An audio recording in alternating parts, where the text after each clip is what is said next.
as preachers, and he said that if the GOP loses the House, there will be violence in America. When isn't there? There are 100 people every day in America that are shot and killed in this country.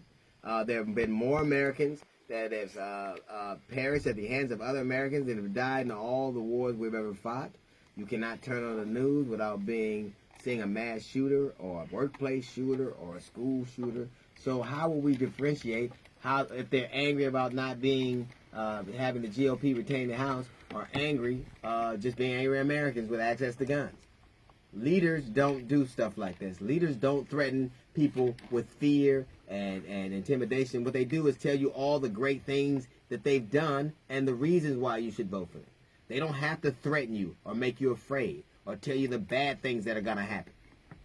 It's for a guy that's so concerned about how he appears on Google, he always gives Google so much material. If you say horrible things and lock babies in cages and say racist, bigoted, sexist things, those things will pop up before tax cuts in general. Now you've just added another thing. Threatening Americans to get your way is not what presidents do. It is what gangsters do. There's no differentiation between a normal day in America, which we should address how violent we are, and what you're threatening, this Armageddon you're threatening. You don't have to, if you have done your job and at the end of that day, the elections go your way, it's probably going to be much harder now because a lot of people are going to be in jail and the Russians can't really influence the election like they used to. But if you are doing the right thing, you don't need to threaten people. They want to vote for you.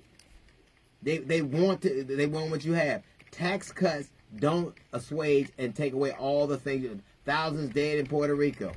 Babies in cages. All the racist things that you said.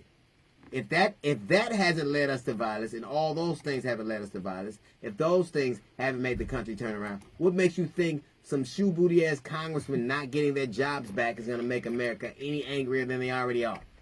That's a little note from the GED section. We got the Jazz Report coming up in 15 minutes. It's the D.L. Hughley Show.